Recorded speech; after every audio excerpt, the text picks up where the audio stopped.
I remember standing at the edge of the pool, my heart pounding louder than the crowd. Teachers had told my mom that ADHD would hold me back, that I would never focus, never succeed, never belong. Kids laughed at me, pointing at the restless boy who couldn't sit still. But in that moment, water wasn't my weakness, it was my answer. They all thought I would sink, that I'd fail. Yet what happened next didn't just silence them. It shocked everyone who ever doubted me. And it was only the beginning. They looked at me like I was broken. A restless boy who could never sit still, who could never focus, who would never fit in. Teachers stopped trying. Doctors gave me labels. Classmates turned my name into a joke. ADHD will hold him back, they whispered. To them, I was a problem, not a person. But the water didn't care. In the water, no one laughed. No one told me to slow down or sit still. My mind wasn't a curse anymore. It was fuel. Every restless thought became motion. Every doubt became fire in my chest. In the water, I wasn't broken. I was free. This story is not about medals or records. It's about what happens when the world decides you're less, when they box you in, when they laugh in your face, and you find the strength to rise anyway. My journey is filled with scars, rejection, humiliation, nights I wanted to give up. But inside those scars, I built something unbreakable. One stroke at a time, I found out that pain could be transformed into power. That's my promise to you. This story will show you that no limitation defines you. No label can trap you. ADHD was supposed to be my prison, but it became my weapon. The very thing they swore would destroy me, pushed me into places no one thought possible. As you listen, you'll feel the judgment. You'll hear the laughter, the whispers, the doubts. And then you'll watch them collapse into silence, because karma has a way of speaking louder than words.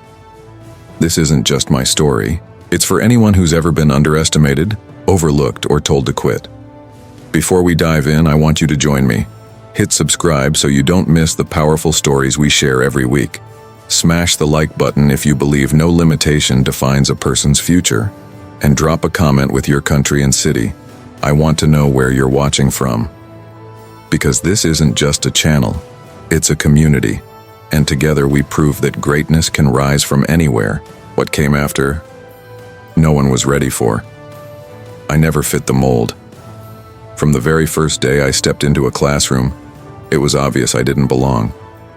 The other kids sat neatly at their desks, pencils sharpened, notebooks lined with perfect rows of handwriting. I was different. My legs bounced without stopping, my fingers tapped like drums against the desk, my eyes darted to every sound, every flicker of light outside the window. My mind was a runaway train with no brakes. To me, it was just living. To everyone else, it was chaos. Teachers didn't smile when they saw me. They sighed. Some rolled their eyes before I even sat down, as if they were already exhausted by my presence. Notes were sent home again and again, each one like a nail hammered into the coffin of who they believed I'd become. He cannot focus. He disrupts the class. He will never keep up. Those words weren't just ink on paper. They were judgments carved into my skin. The hardest part wasn't hearing the teachers. It was watching my mother read their words. She would fold the paper slowly, press her lips tight, and try to smile as if it didn't crush her. But I saw it. I saw the way her shoulders slumped, the way her eyes filled with questions she couldn't answer. And deep down, I started to believe the same thing. Maybe I really was broken. The whispers of the other kids made sure I never forgot it. In the cafeteria, they mocked me when I dropped food, when I lost track of my tray. In gym class, they laughed as my restless energy made me clumsy, stumbling through drills. In the hallway, I could hear them before I turned the corner. Hyper boy, freak, failure. I tried to laugh with them, to act like the jokes didn't hurt. But when the lights went off at night and I was left alone with my thoughts, the shame burned hotter than fire. I wasn't just fighting them. I was fighting myself. ADHD. 3 letters that sounded so small, but in my world, they loomed larger than life. I didn't understand what it meant. All I knew was that it was the excuse everyone used to explain why I'd never succeed. To teachers, it was a reason to give up on me. To classmates, it was a weapon they used to cut me down. To me, it was a shadow that followed me everywhere, reminding me that failure wasn't just likely, it was my destiny. But then came the water. The first time I slid into a pool, something inside me shifted. The storm slowed. The noise in my head softened. For the first time in my life, there was rhythm. My arms stretched forward, slicing through the surface, my legs kicked in perfect sync, and my breathing matched the rise and fall of the waves. My body and my mind, two enemies that had never worked together, suddenly became allies. The water didn't punish me for being restless. It celebrated it. Every stroke turned my chaos into power. Every breath above the surface reminded me that maybe, just maybe, I wasn't broken after all. The pool became my refuge. At school, I was the outcast. In the water, I was something else, something untouchable. I started begging for more time at practice, begging for more laps. The more I swam, the more alive I felt. The coach noticed it too. He didn't see a boy with problems, he saw energy. Raw, unpolished, untamed. One day, I heard him whisper to another coach, "This kid, he has something." It was the first time an adult believed in me, and it lit a fire that I didn't know I had. Still, outside the pool, nothing changed. Kids still sneered. "Hyper boy, he'll never last.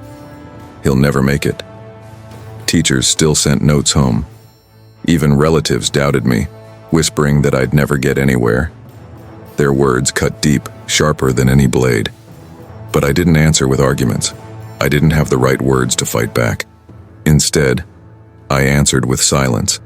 The silence of water crashing around me as I swam harder, faster, longer. I made a decision then, one that would shape the rest of my life.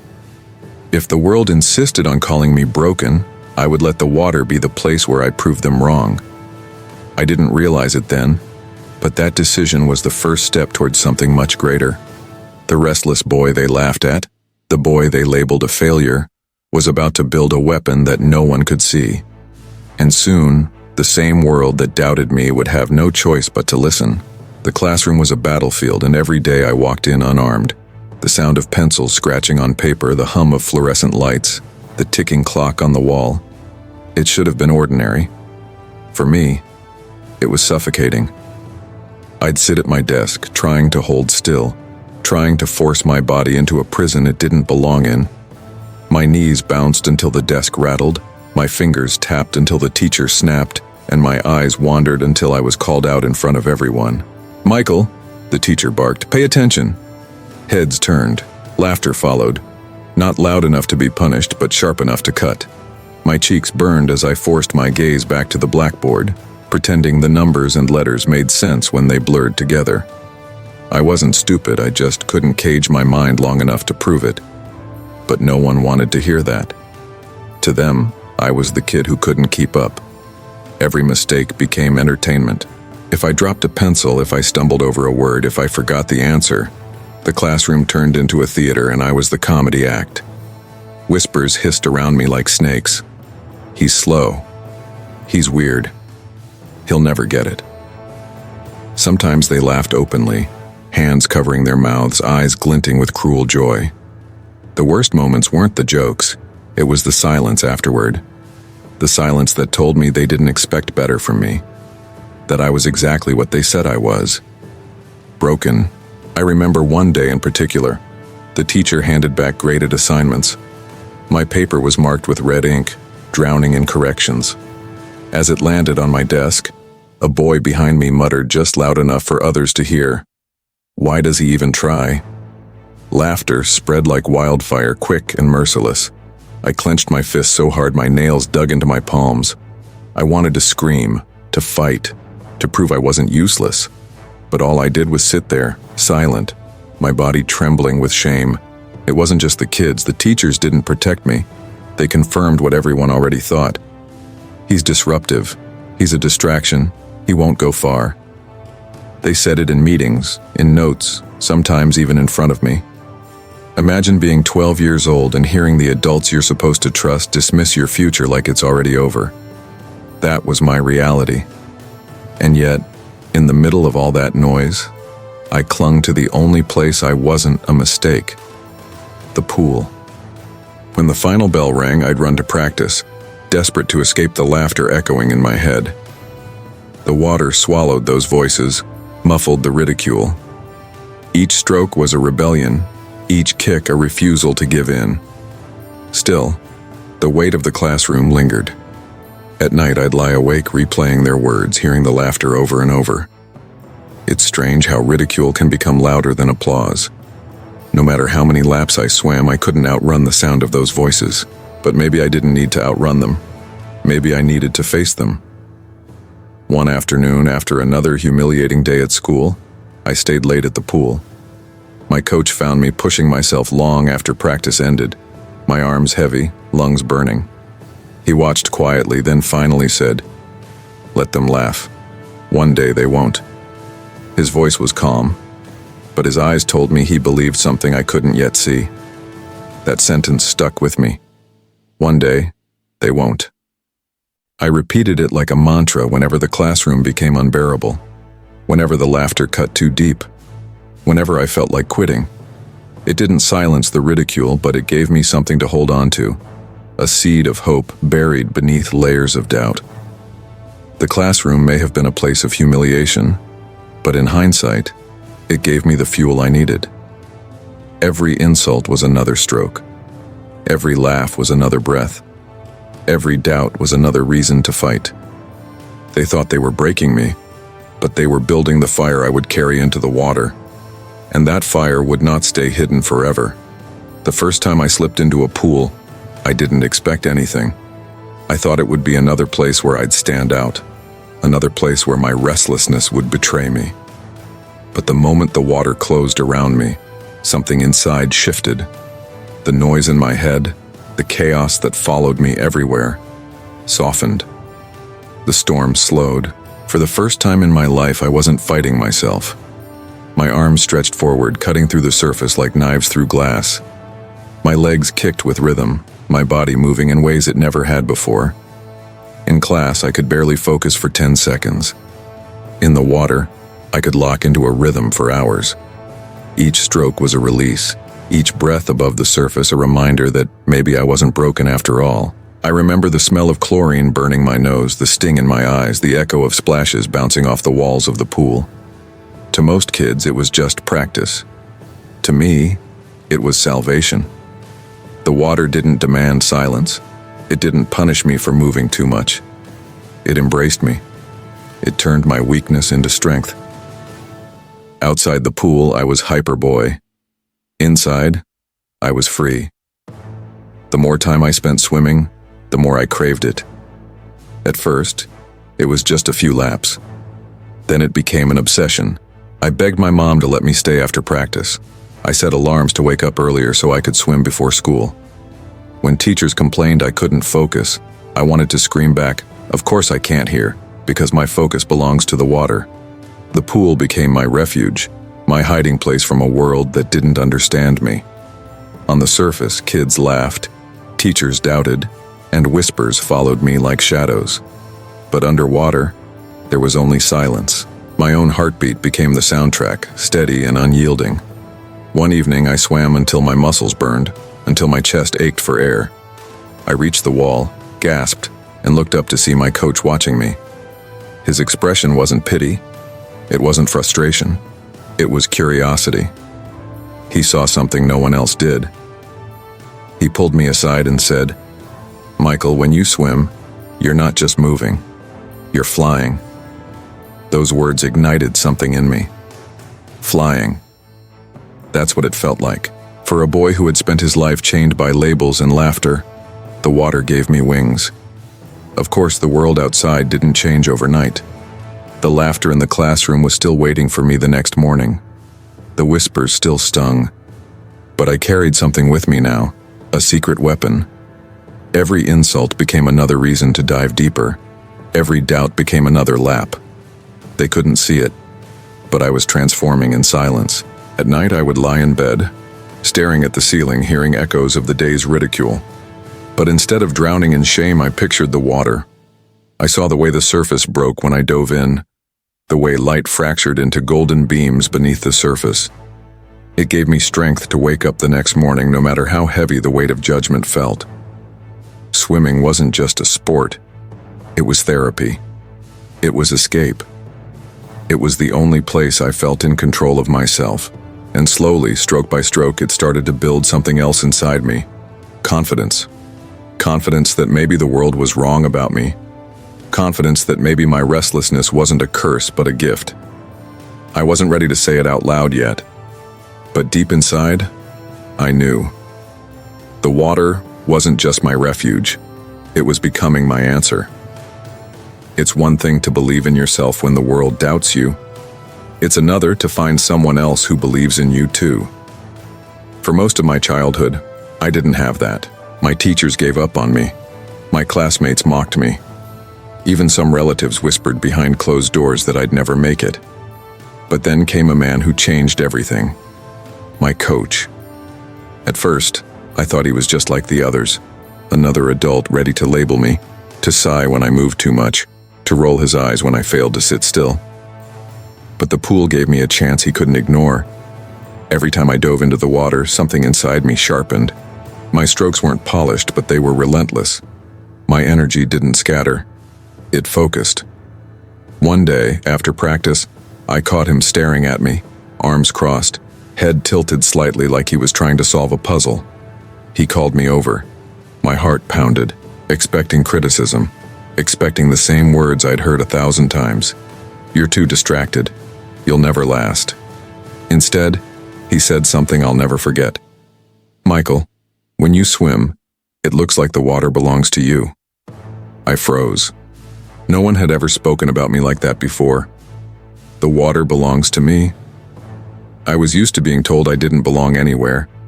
My chest tightened, not from fear this time, but from something I barely recognized. Hope. From that moment, he started pushing me harder. Laps turned into drills, drills turned into challenges. He didn't coddle me and he didn't pity me. He treated me like an athlete, not a problem. "Again," he would say, as I gasped for air, arms heavy, lungs burning. Again. And somehow I always found the strength to keep going. What made him different wasn't just the training. It was the way he saw past the noise. He didn't see ADHD as a curse. He saw energy waiting to be harnessed. He told me once, "Your mind moves faster than most.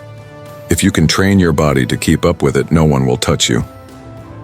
That became my mission, to turn the thing everyone called my weakness into my greatest weapon. I started waking up earlier, long before school, to swim in the silence of dawn. The water was cold, the air biting, but I embraced it. With every stroke, I imagined silencing the laughter of my classmates, the sighs of teachers, the doubts of everyone who dismissed me. My coach never let me settle. If I hit a time, he demanded I beat it. If I broke a limit, he moved the line further. At times I hated him for it, but deep down, I knew he was chiseling something out of me that even I couldn't see yet. It wasn't just about swimming faster. It was about discipline, focus, consistency, things I was told I'd never have. He refused to let me use ADHD as an excuse. "You're not broken, Michael," he said once. "You're built differently, and different can win." Those words echoed in my head louder than the laughter of my classmates. Different can win. Of course, it wasn't easy. There were days my body screamed in pain, when my lungs felt like they were on fire, when I wanted nothing more than to quit. But every time my coach was there, not with sympathy, but with belief. He believed in me when I didn't, and sometimes that was enough to keep me moving. Slowly, I started to notice something. The same kids who mocked me at school stopped laughing when they saw me at meets. The boy who couldn't sit still was suddenly winning races. Not all of them, not yet, but enough to raise eyebrows. Enough to plant a seed of doubt in those who once doubted me. The coach saw more than talent. He saw purpose. He taught me that the water wasn't just a refuge, it was a battlefield. And if I was willing to sacrifice, to bleed, to burn, I could turn it into a place where the world would have no choice but to listen. And I was willing. Because every time I remembered the laughter, the whispers, the pity, I felt the fire grow stronger. And with my coach pushing me, molding me, I knew one thing. The boy they thought would never focus was about to give the world a lesson they wouldn't forget. Pain wasn't new to me. I had felt it in classrooms, in whispers, in the weight of labels pressed against my chest. But this was different.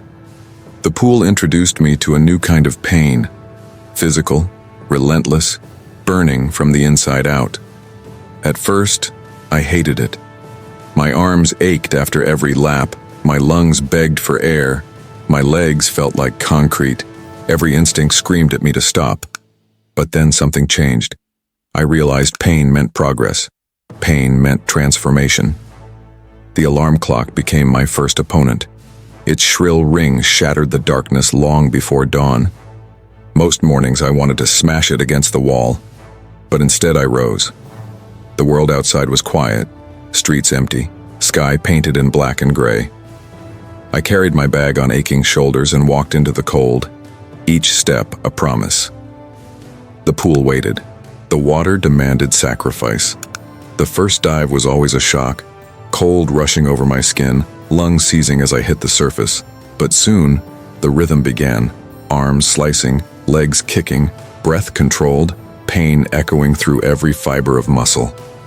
My coach's voice cut through the sound of splashing water. Again. Again. Again. At first I thought he was cruel, but over time I understood. He wasn't punishing me. He was molding me, and I started to crave it. The pool became more than a refuge. It turned into a battlefield where pain was the enemy, and every stroke was my weapon. I learned that suffering wasn't something to fear. It was something to embrace. The burn in my lungs became a friend. The ache in my muscles became proof that I was becoming stronger. While other kids slept in, I was already pushing my body to its limits. While they joked at lunch, I counted strokes in my head. While they went to parties, I was in bed early, my body begging for rest, my mind locked on tomorrow's practice.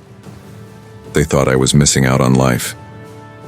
They had no idea I was building one.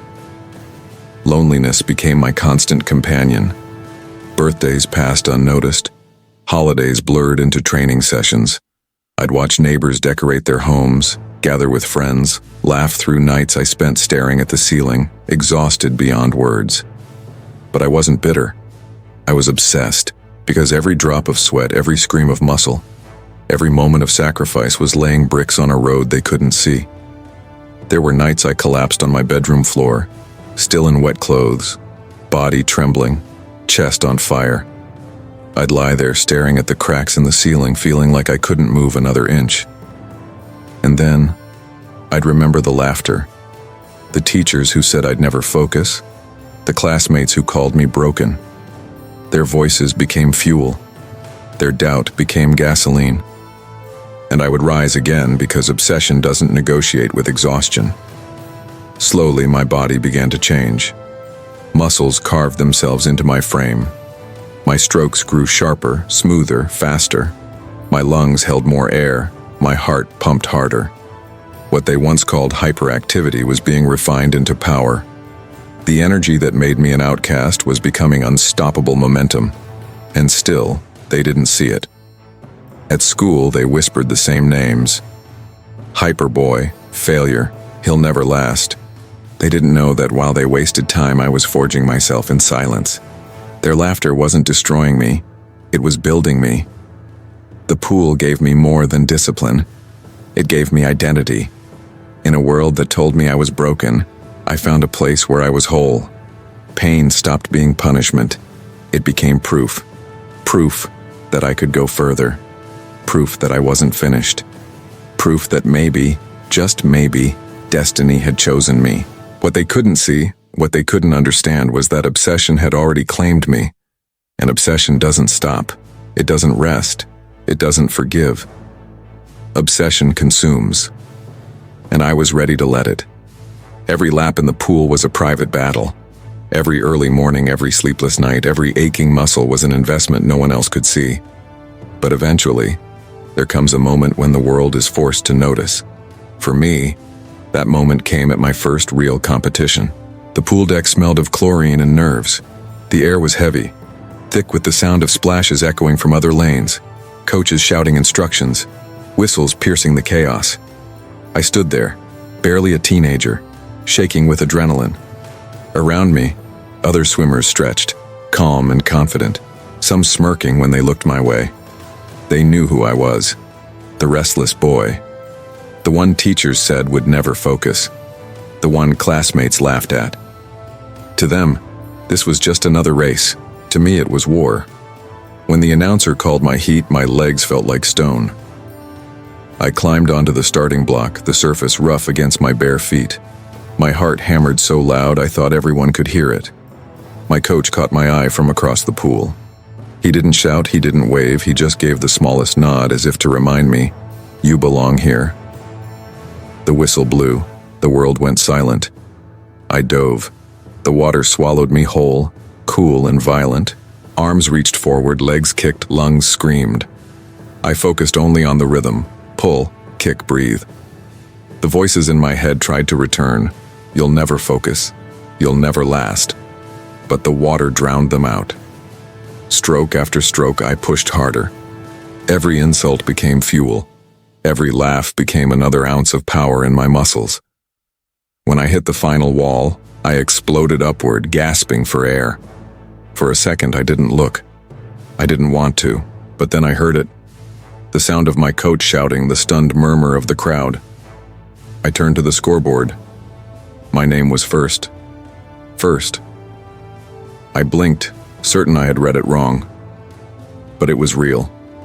The restless boy had beaten them all. The kid who couldn't sit still had found his place. The whispers in the stands turned into silence, and that silence was louder than any cheer. I climbed out of the pool, body shaking, chest heaving. My coach met me with a rare smile. "You see," he said, "this is only the beginning." That first taste of victory was electric. It wasn't about a medal, it was about proof. Proof that I wasn't broken. Proof that all the pain, the sacrifice, the obsession meant something. For the first time in my life, I felt powerful. But victory is addictive. The high didn't last long before it turned into hunger. One win wasn't enough. I wanted more. I needed more. And with each race that followed, I started to believe that maybe destiny had been waiting for me in the water all along. Still, the world wasn't ready to hand me anything. With every victory came new doubters. "It's just luck," some said. "He won't last." Others sneered. "He'll burn out." Their voices still followed me, but now I had an answer. The pool. The stopwatch. The scoreboard. Every time I touched that wall, I carved my response in seconds and records, not in words. Looking back, that first victory wasn't the end of ridicule. It was the start of something bigger. It was the spark that set everything on fire. And once the fire started, there was no putting it out. Victory changes everything. One day, you're invisible. The next, you can feel every pair of eyes locked on you, waiting, demanding, measuring every move. My first wins in the pool were supposed to silence the laughter, erase the whispers, free me from the weight of being the broken kid, but instead they created something even heavier: expectation. At first, it felt good. Teachers who once wrote me off now asked about my races. The same classmates who mocked me suddenly wanted to sit beside me at lunch, pretending they had believed in me all along. Even relatives who doubted me started bragging, "He's going to be someone." On the surface, it looked like acceptance, but underneath, I could feel the shift. It wasn't support, it was pressure. Because now winning wasn't a surprise, it was a requirement. Every time I stood on the block, I wasn't just racing against the swimmers in the next lanes. I was racing against their expectations. If I touched the wall first, it proved I was special. If I lost, it would confirm every cruel word ever thrown at me. Hyper, distracted, hopeless, broken. My coach saw it coming. Success paints a target on your back, he told me. The higher you climb, the more people want to see you fall. He was right. The more I won, the louder the crowd grew. But their cheers weren't really cheers, they were demands. Be faster. Win again. Break another record. I was just a kid, still barely learning how to carry my own name. But suddenly, I felt like I was carrying everyone else's hopes too. The pressure followed me everywhere. At school, classmates who once mocked me now leaned over and said, "Don't screw it up next time." Some smirked when they thought I looked tired, waiting for me to stumble. At home, I lay awake at night staring at the ceiling, hearing the echo of whistles, the splash of water, the deafening silence of failure waiting for me at the end of every race. Sleep became rare. I'd close my eyes and see the starting blocks, the crowd, the scoreboard flashing my name. Sometimes it was first, sometimes it was last. The fear of that second vision haunted me more than anything. And yet, I couldn't stop. I doubled down on training. If pressure was going to crush me, I was determined to turn it into fuel. I swam until my body screamed, until my lungs burned like fire, until my arms felt like they would fall off. There were mornings I could barely lift myself from bed, but the thought of failure dragged me to the pool. I thought if I just worked harder, maybe I could outrun the weight pressing down on me. But weight doesn't vanish, it grows. The media started noticing. Reporters asked for interviews. Articles labeled me the next big thing. Some praised me as a prodigy. Others criticized me, saying I was being pushed too hard, that I would burn out. Either way, my name was in their mouths. For someone who grew up being ignored, it should have felt like victory. Instead, it felt like surveillance. Like I was trapped under a microscope, every flaw magnified. Even my victories began to feel hollow. When I touched the wall first, I didn't feel joy anymore. I felt relief. Relief that I hadn't let everyone down. Relief that the whispers of failure would stay quiet for one more day. But deep inside, I wondered how long I could keep it up. At school, the pressure didn't erase my past. It exposed it. I was still the kid with ADHD. I still lost focus in class, still forgot assignments, still lived with restless energy I couldn't control. For every race I won, there was a teacher shaking their head, reminding me that success in the pool didn't erase failure in the classroom. My classmates noticed. "Yeah, he can swim," they'd say, "but he's still the same weird kid." I lived between two worlds. In one, I was becoming unstoppable. In the other, I was still underestimated, still doubted, still fighting the same labels. Holding those two identities together was exhausting. But somewhere inside, I made peace with the weight. If I had to carry their expectations, then I'd carry them. If I had to race with the weight of every laugh, every whisper, every headline pressing against my shoulders, then so be it. Because I wasn't running from pressure anymore. I was using it. The truth I was beginning to learn is this: greatness isn't built in comfort. It's built under weight. And I was about to find out just how heavy that weight could become. Dreams don't arrive overnight. They build, quietly, lap by lap, until suddenly they're bigger than you. My dream had always been simple at first, to find a place where I wasn't broken. But by the time I started winning races, that dream had grown into something massive, something terrifying. The word Olympics started floating in the air around me, whispered by coaches, reporters, even strangers who watched me swim. Olympics. For most kids my age, it was an impossible fantasy. For me, it became the next finish line. I was barely a teenager when the dream became real. The pressure I had already been carrying suddenly multiplied. This wasn't just about proving classmates wrong anymore. It wasn't just about silencing whispers in a classroom or neighborhood. Now I was being told I could represent an entire country. I could carry not just my own doubts, but the expectations of millions. The first time I walked into the Olympic Training Center, my heart nearly stopped. The smell of chlorine was the same, but everything else felt larger than life.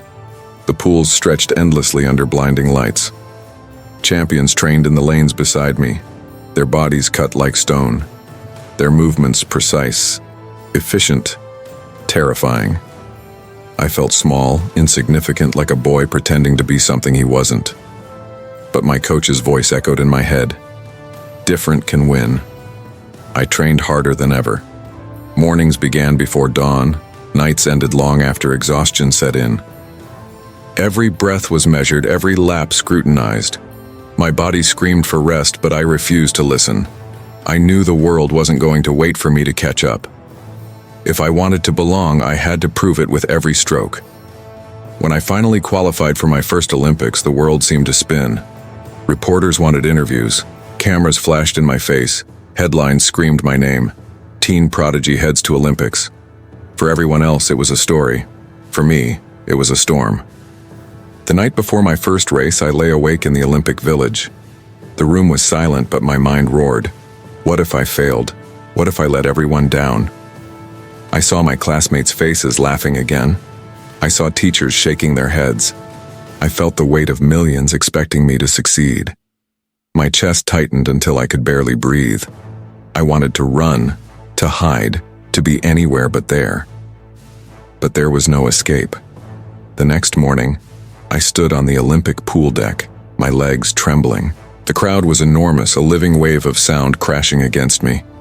Flags waved from every corner of the arena, colors blurring under the lights.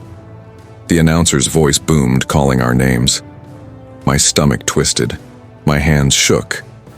For a moment, I was that restless boy again, the one who couldn't sit still, the one everyone doubted. But then I looked at the water, and I remembered, here I wasn't broken. Here I was free. The whistle blew. I dove. The water swallowed the noise, the fear, the weight. My arms sliced forward, my legs kicked, my body found its rhythm. Stroke after stroke, I pushed, lungs burning, heart pounding. When I touched the wall and surfaced, I looked up at the scoreboard. Not gold, not silver, not even bronze. I had missed the podium.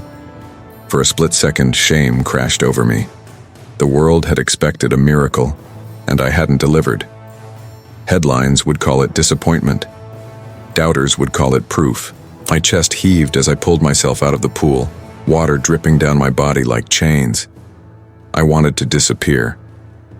But then I heard something unexpected. Applause, cheering, my coach's voice rising above the crowd. This is just the beginning. And in that moment, I realized something. I was still young, still learning, still growing. And even without a medal, I had stood on the world's biggest stage. The restless boy with ADHD had reached the Olympics. That wasn't failure. It was foundation. The dream hadn't ended. It had only just begun. Failure has a strange way of shaping you. Standing on that Olympic deck, watching other swimmers climb the podium while I walked away empty-handed, I felt a fire ignite inside me. The world saw a teenager who couldn't finish the job. I saw a beginning. That taste of the Olympics, of the lights, the crowd, the stage, was too intoxicating to forget. I promised myself I would be back, and when I returned, no one would doubt why I belonged. The years that followed became a blur of sweat, water, and sacrifice. Every sunrise practice was another brick laid on the foundation of something greater. My body grew, stronger and sharper. My strokes became cleaner, my starts more explosive, my finishes more ruthless. I was no longer the restless boy who couldn't focus. I was a machine built for water, fueled by obsession. But it wasn't just training. It was war. Day after day, I pushed myself past breaking. Some mornings my muscles screamed so violently that even lifting my arms felt impossible. But I remembered the scoreboard. I remembered standing just outside the medals. That memory became my fuel. Pain no longer scared me. It drove me. Each ache was a reminder that I was one step closer to rewriting history. My coach knew it too. He stopped treating me like a promising kid and started treating me like a weapon. Your body was made for this, he'd say. But your mind, that's where the real battle is. He drilled me not just physically but mentally. Visualization exercises, breathing control, learning to stay calm when the world roared around me. By the time the next Olympics came, I wasn't just prepared. I was hungry. Walking into the arena felt different this time. The crowd was still deafening, the lights still blinding, but my fear was gone. In its place was determination carved into my bones. I wasn't here to participate. I was here to dominate. The races began and something clicked inside me. Stroke after stroke, I felt unstoppable. My arms cut through the water like blades. My lungs held more air than ever. My body responded with precision I had never known. One wall after another, I touched first. The scoreboard flashed my name over and over, records falling behind me like broken chains. The crowd erupted. Headlines the next day screamed my name. Unstoppable. Record breaker. The rise of a legend. It was surreal. The same world that once doubted me now couldn't stop talking about me. The boy who couldn't sit still, who couldn't focus, who wasn't supposed to succeed, had become a global phenomenon. Medals clinked around my neck, heavy and shining, but none were heavier than the memory of the whispers I had silenced. But here's the truth. Medals didn't satisfy me. Each victory only made me hungrier. Every record broken became a challenge to break it again. I wasn't chasing glory anymore, I was chasing perfection. And perfection is a race that never ends. Reporters asked how I handled the pressure. The truth? I didn't run from it. I wore it like armor. Every insult, every doubt, every headline calling me too hyper had been melted down and reforged into steel around my soul. That armor carried me through races that others thought were impossible. But obsession has a cost. Behind the medals, behind the cheers, I carried scars no one could see. Nights of insomnia, mornings of exhaustion so deep I thought my body would collapse. Pain in joints, ache in muscles, loneliness in silence. While the world celebrated me, I was still fighting battles in the dark. Yet even in those moments, I knew one thing. I wasn't finished. The rise had only begun. I looked at the medals, at the headlines, at the records, and all I could think was, what's next? Because deep inside, I knew the legend they were starting to call me was still being written, and the next chapter would test me in ways neither they nor I could predict. Glory shines bright under the lights, but what no one tells you is how blinding it can be. On the outside, I was everything they said I'd never be. A champion, a record breaker, a name the world couldn't ignore. Headlines praised me, crowds screamed for me, medals hung heavy around my neck. To the world, I was invincible. But inside, I was crumbling. It began quietly. After one Olympic cycle, when the medals were counted and the world celebrated, I went home and sat in silence. My room was filled with trophies, plaques, ribbons, the echoes of applause still ringing in my ears. But instead of pride, I felt emptiness. I had won everything they told me was impossible. So why did I feel like nothing? The truth is, victory can be a drug. The high is intoxicating, but it fades quickly, leaving you desperate for the next fix. And when you've broken records, when you've stood on podiums, when you've been called a legend, what's left? Where do you go when the top feels hollow? I started waking up with dread instead of excitement. Practices felt heavier. Laps dragged on, not with fire, but with exhaustion. My body was breaking under years of punishment, but worse than that, my spirit was breaking too. The same pool that once felt like freedom now felt like a cage. The pressure never stopped. Sponsors, fans, the media, they all wanted more. Win again. Break another record. Be perfect. But perfection is a cruel master. It demands everything and gives nothing back. The weight that once fueled me began to crush me. Nights grew darker. I'd lie awake, staring into the ceiling, feeling a hollowness I couldn't explain. I had the medals, the fame, the money. Yet I felt lonelier than ever. My restless mind turned on me, whispering doubts louder than any crowd. You're nothing without swimming. You're nothing without winning. And one day they'll see you for who you really are, a failure in disguise. Some days I didn't want to get out of bed. The fire that once burned in me flickered weakly, barely a spark. I thought about quitting. I thought about disappearing. I even thought about ending everything, because what was left to live for, if the dream that defined me had become a nightmare? But I hid it well. On the surface, I smiled for cameras, posed with medals, signed autographs. I told the world I was fine, but behind closed doors I was drowning in silence, and no medal could pull me out. One night, sitting alone, I held one of my gold medals in my hands. I stared at it for hours. The medal was cold, lifeless, indifferent. It didn't care about the pain, the sacrifice, the darkness clawing at my chest. It was just an object, and suddenly it felt meaningless. For years I had chased these pieces of metal as if they could save me, but they couldn't. That night I realized something terrifying. Success doesn't erase your demons. Sometimes it feeds them. I reached my breaking point. My coach, my family, they started to notice the cracks. The boy who once lived for the water now looked haunted by it. I withdrew from people, shut down, built walls no one could climb. And inside those walls, the darkness grew. But rock bottom has a way of teaching you what the surface never could. In my lowest moments, I realized I wasn't invincible. I wasn't untouchable. I wasn't just a swimmer. I was human, fragile, flawed, hurting.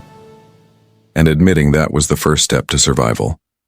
When you fall into the abyss, it's easy to believe you'll never climb out. For months, maybe years, I felt trapped in a darkness that medals couldn't brighten, fame couldn't silence, and applause couldn't heal. I had everything I thought I wanted, yet I was empty, broken in ways no one could see. The world called me a legend, but in the mirror, I saw a man drowning in silence. The turning point didn't arrive in some dramatic moment under bright lights.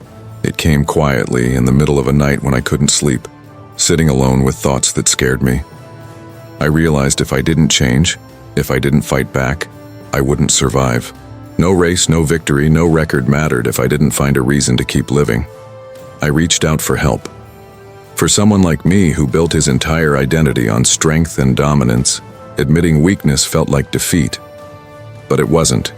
It was salvation. Therapists, mentors, friends. I finally let people into the walls I had built. And inside those conversations, inside those raw truths, I started to find pieces of myself again. My family became my anchor. My mother, who once cried reading teachers' notes that said I'd never focus, now looked at me not as a champion, but as her son. She reminded me that before medals, before fame, before all of it, I was just Michael, the boy who found freedom in the water. My coach, too, reminded me that greatness wasn't about medals or records. It's about who you become when everything is stripped away, he said. Those words stuck. Who was I without swimming? Who was I without winning? At first I didn't know, but slowly I started to discover. I found comfort in small things. Walks outside, moments of silence that weren't filled with judgment, conversations that weren't about competition. For the first time in years, I allowed myself to be human. Not just an athlete, not just a machine built for the pool. But the water never left me. Even in my darkest days, I felt its pull. And when I was ready, I returned.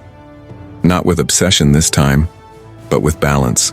I slipped back into the pool cautiously, as if I were meeting an old friend I had once betrayed. The first dive wasn't about speed, it was about healing. The water embraced me again, not as a cage, but as freedom. Stroke after stroke, I remembered why I started. Not to silence bullies, not to win medals, not to chase perfection. I started because the water made me feel alive. And that realization changed everything. Training resumed, but it was different now. I didn't just swim to destroy others, I swam to rebuild myself. I found joy in the rhythm again, in the breath, in the silence under the surface. My coach noticed. You're not just swimming with your body anymore, he said. You're swimming with your soul. Slowly, the fire returned. But it wasn't the reckless fire of obsession. It was steadier, stronger. I began to compete again, not for headlines or applause, but for the love of the sport. And to my surprise, that love carried me further than obsession ever did. I swam faster, cleaner, freer. Records began to fall again. Medals returned. But this time, they didn't define me. They were symbols, not shackles. The world looked at me and saw a comeback. But for me, it wasn't about coming back, it was about becoming whole. I wasn't the broken boy anymore. I wasn't the haunted champion. I was a survivor. And with survival came strength that no pool, no medal, no headline could. There are moments in life when everything you've endured, every laugh, every doubt, every scar, collides in a single instant. For me, that moment came when I returned to the Olympic stage. I wasn't the broken boy anymore. I wasn't the haunted champion drowning in silence.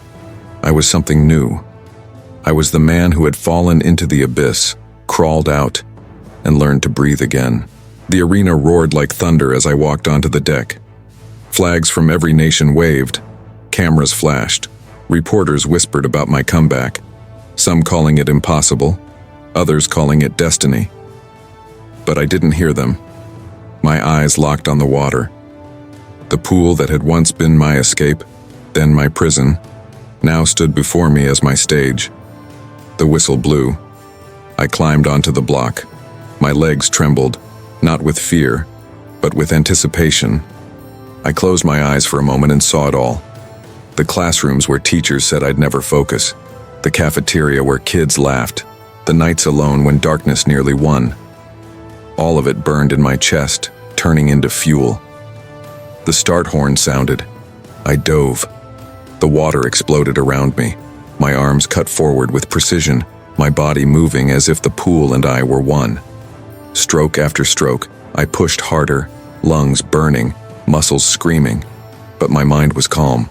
This wasn't obsession anymore. It was freedom. I didn't swim to silence doubters.